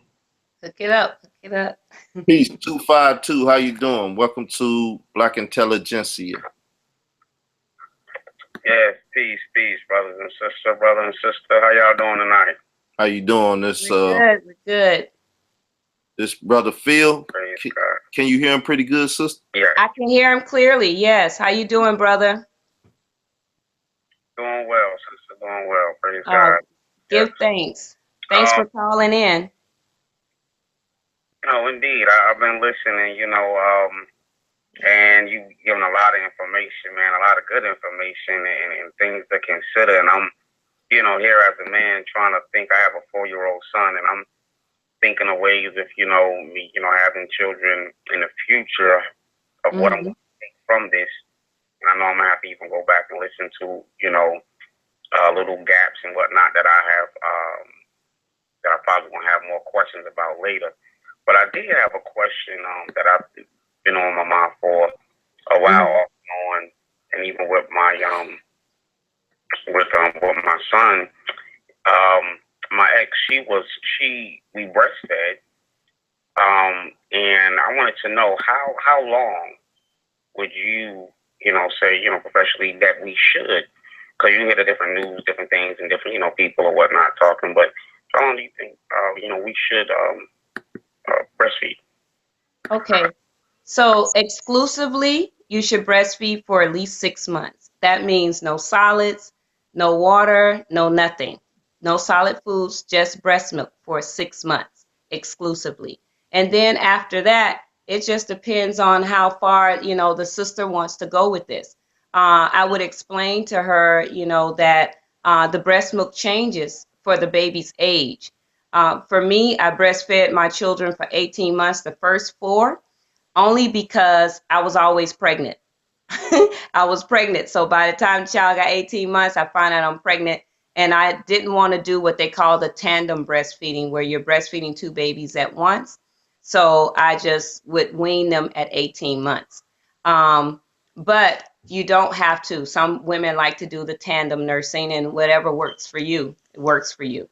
But my 5th baby, 6th baby, I breastfed them to 2 years. And then my last baby, I breastfed her. She was 2 months before turning 3. And I weaned her at that time. But each time, like when the baby turns in the beginning, let's start at the beginning. When the first milk that comes out is called liquid gold, colostrum. Colostrum is from 0 to 3 days. So by that 4th day, that milk is going to no longer be colostrum, and it will, change into the mature milk. Once the mature milk comes, the milk is going to change again at 6 months. And then it's going to change again at 9 months. And then it's going to change again at a year old. So when the baby turns a year, whatever vitamins, whatever minerals, however many proteins the baby needs on a daily basis, all of that, your body, the woman's body will change just for that baby's age. And it's based off just by the baby putting the mouth to the nipple. And it picks up the coding. Oh, this is a 1-year-old saliva. So let's go. We got to change. We got to switch. So when the baby turns 2, the same thing. When the baby turns 3, the same thing. Whatever a 3-year-old, the nutritional needs, the vitamins and minerals, the breast milk changes for that child's age. So there's no limit. I'm trying to think of who it was. I don't want to, the historians that's listening, don't kill me on this, but I think it was Booker T who said that he used to run home from school. He was like 6 or 7 to breastfeed because they were so poor. And his mama was still breastfeeding him. And he, attributes that to him being very intelligent and very smart, that his mom breastfed him for so long. So a lot of people don't know that. I think it was Booker T. If I'm wrong, to the historians, it's all good. Help me out with it. But I'm almost sure. I'm just all of a sudden, Spirit gave me remembrance of this story of reading this and what, his words. Did I answer your question, brother? Yes, indeed. Yes, ma'am, indeed. Okay, good. And with that nutritional aspect, when it comes to, how do you see so far as the man and the woman, and you were talking about the 6 months before, the different things that we put in our body that we eat or whatnot. Mm-hmm. How should our diets be in planning an effective and, healthy base birth? Mm-hmm. Right now I'm trying a vegan thing, but that does not necessarily mean I'm going to always, do it. But, right. What would you do? Okay, so first you want to do a full body cleanse. You want to do some type of full body cleanse. I always tell people to start with your bowels. And after you cleanse your bowels, then you want to start looking at your kidneys and your liver. And there's a lot of different programs out there that are good and that work. We have Brother Russell here on the West Coast that's doing it big, and his stuff works really, really good. He's been doing the herbs for a very long time. And then we have D Herbs that's all over online right now, and his stuff is doing really good. So any type of cleanse that you can find that would work for you as far as cleansing your bowels. One thing you can do that's real simple if you don't want to buy anything to cleanse your bowels, the first thing you could do is to start taking olive oil and fresh orange juice every morning. I even tell my clients to give it to their children, because those two things together actually work really good on digestion and helping to cleanse your system right away. And but yeah, so first you're going to start with your major eliminative organs, or the organs of circulation. So you want to start with those first. And then after that, as far as eating, everything in moderation.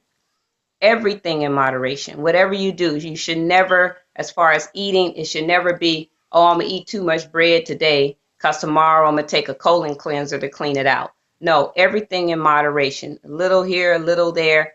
Moderation is the key to life. And but as far as like leafy greens, eat leafy greens, fruits and vegetables, nuts, all of those things will help with your reproductive organs, both of you. And then, of course, no drinking, no smoking of anything. I mean, that's just the way it is. I get a lot of flack from people, and I just look them in the eye, and I was like, we have to be honest. If we're talking about building brain cells, if we're talking about creation, why do you want to alter creation with something that will alter your brain? So no smoking of anything, no drinking of anything, drinking plenty of water. And more importantly, brother, I don't know what your religion is or what your spirituality is, but you got to have that spirituality in there with that woman that you want to mate with. That means sitting down. I work with couples. I have them sit down together and do what's called palming, where they put their palms together and look into each other's eyes and do deep breathing. And really, whatever you want to do, if you want to pray from that point, whatever you want to do, that's called conscious conception. That's when you start really looking at the person that you're mating with, and and dealing with that person. And you can see the soul of a person by just touching their palms and looking into their eyes without looking away, and being able to hug your partner from a different space, being able to hug her and maintain that hug for at least 1 minute without moving, no words, no nothing. So I do a lot of like couple therapy and helping couples like reach a different level spiritually with each other, because it's not just sex. And let's face it, as a Black community, we really need to start birthing some children that come, with some real strong self-esteem and just being strong in who they are, knowing, love childs. Love childs, yeah, knowing that their parents love each other and there's love, not. I mean, too many of these oopsies, I'm pregnant, I don't want to deal with her, she crazy, or I don't want to deal with him, he's crazy, and then who suffers in the end? Our community suffers. We have all these children that have no fathers or no moms, because, sister just called me today, said another sister just ran off, left her kids, and the brother's doing the best he can. So we have to start building relationships with each other first, with our mates, with our partners first, and true love. We're not talking about no romantic stuff. We're talking about a connection like nothing else you've ever had. And this helps it. Let's deal with the terminology you keep using, and I don't think a lot of people may have caught it, but mating.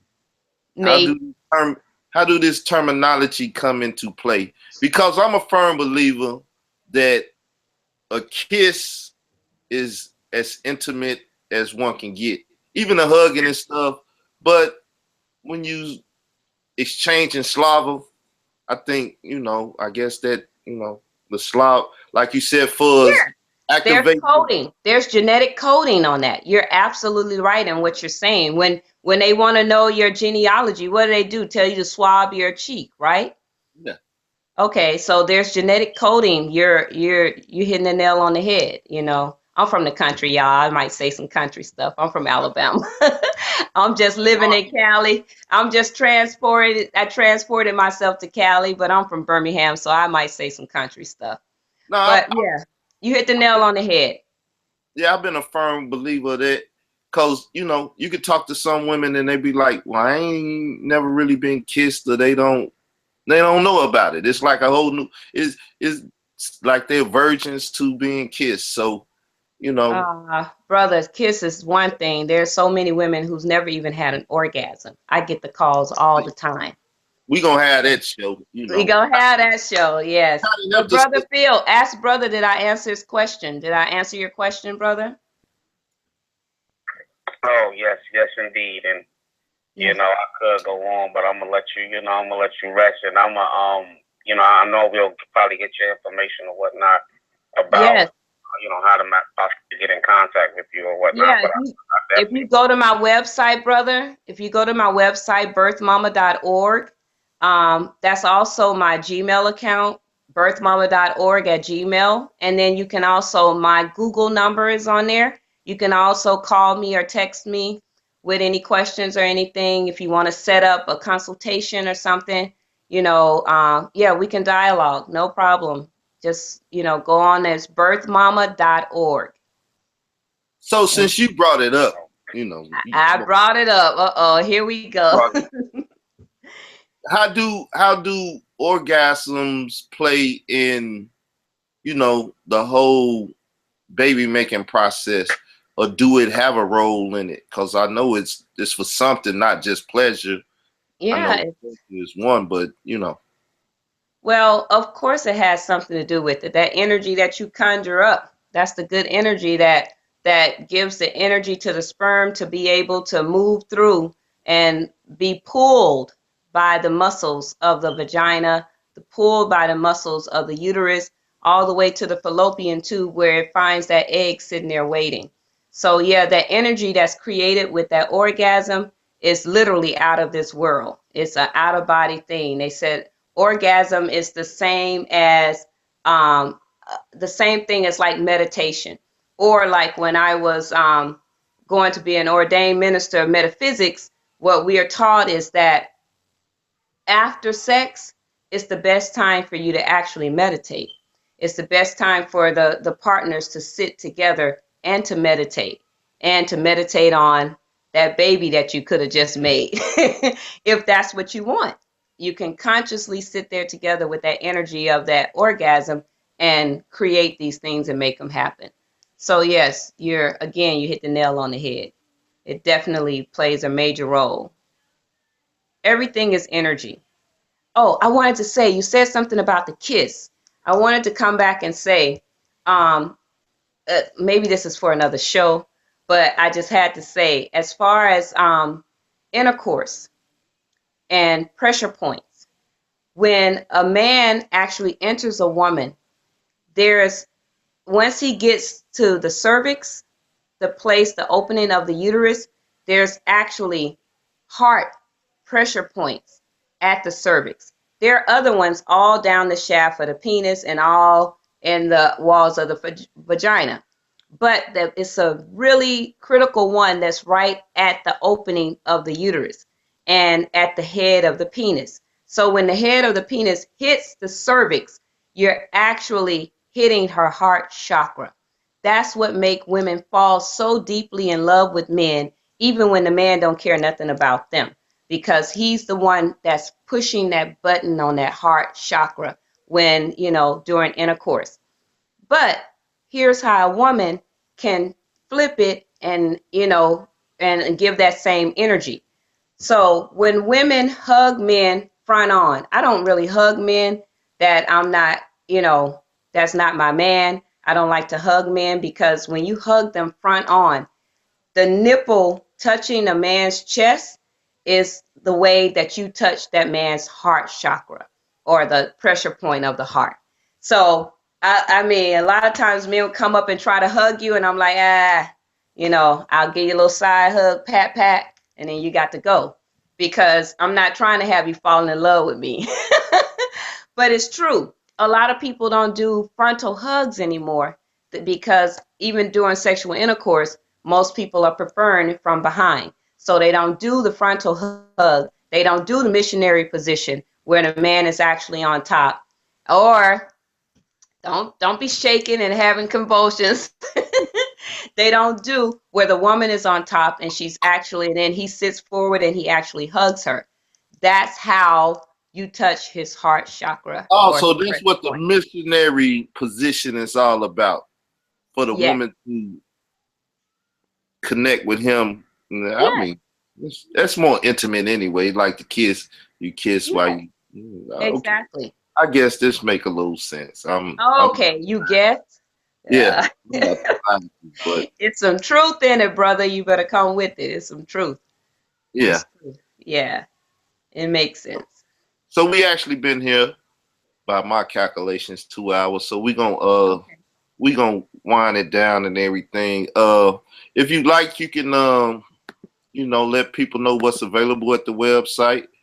Tell them how to get to the website, but what's available at the website more than anything. Mama.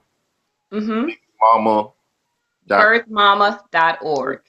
Birthmama.org. Yeah, and I am Birth Mama. Birthmama.org. So my Google number is there. There's actually an article there in the archives that I wrote a few years back for Mothering magazine called Mothering the Mother. And it's a like a 10-page article that I wrote. But if you want to contact me, set up. You there? Hello? She dropped off. She'll be back. So, people, if you're listening in, because we do got a couple people watching and listening in, 929-477-2952 before it's too late. But we're gonna have her back on the show, people. We're gonna have that sex educational class. You there? Yes. We're gonna have that sex educational class for all you people out there that's married and not getting your bedroom groove on right.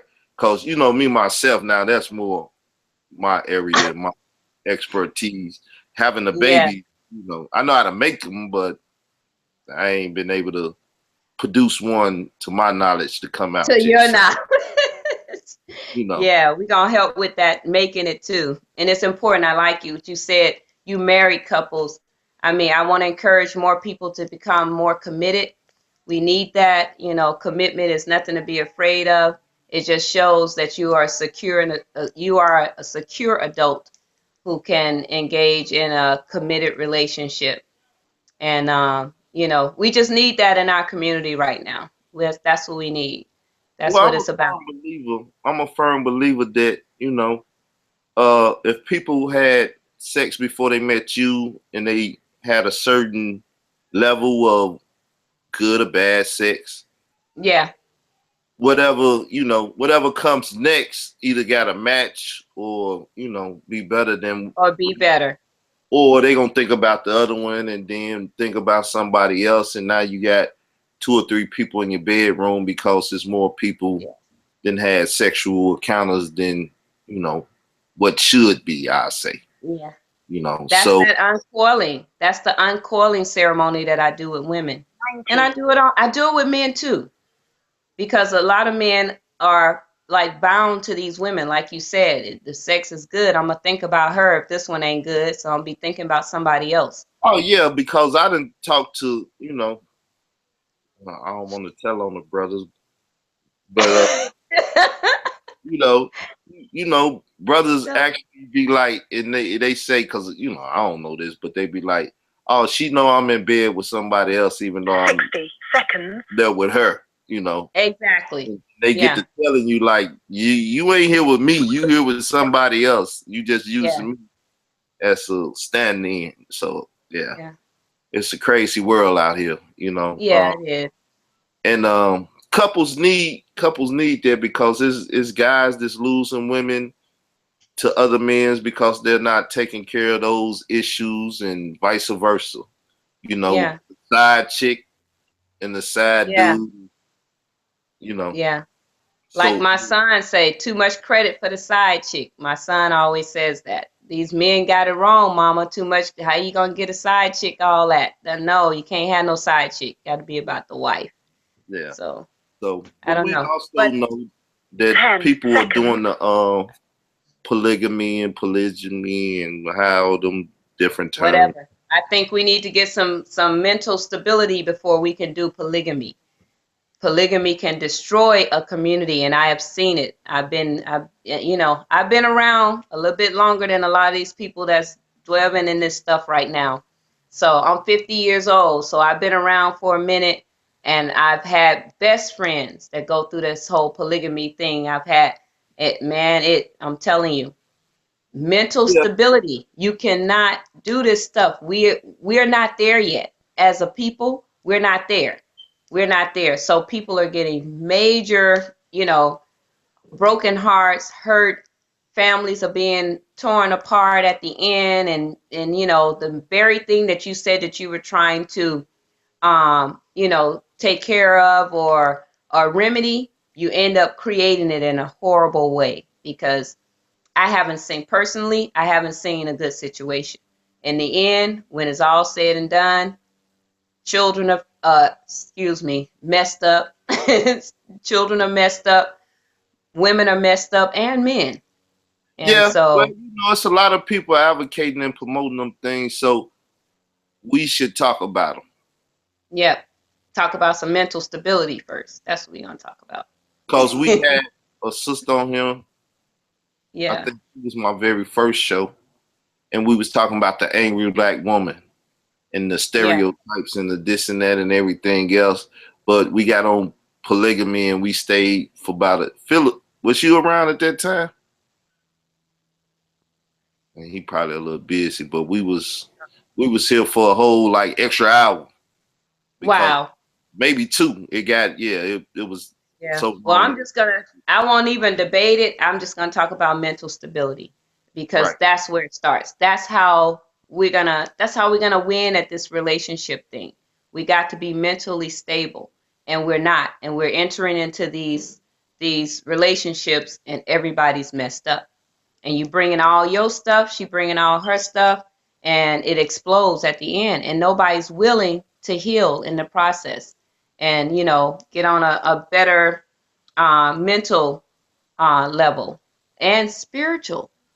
We've lost God.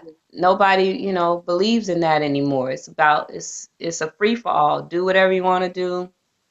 It's a free for all, and our babies are watching us saying, what the hell is going on?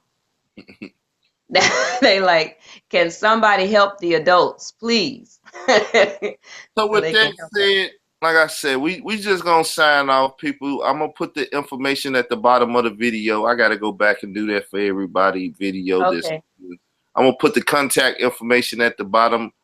So for previous guests on the show, if I don't have your contact information and you're watching this show, I may be hitting you up in the inbox. I got this sister information. If I need it, I get it.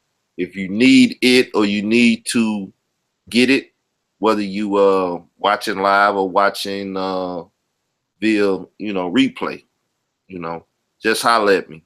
Y'all know who I am. Y'all know where you can find me. And a number to always get in touch with me is 312-985-7856. That's the community hotline. So hit me up if you need me. I thank you, sister, for coming on.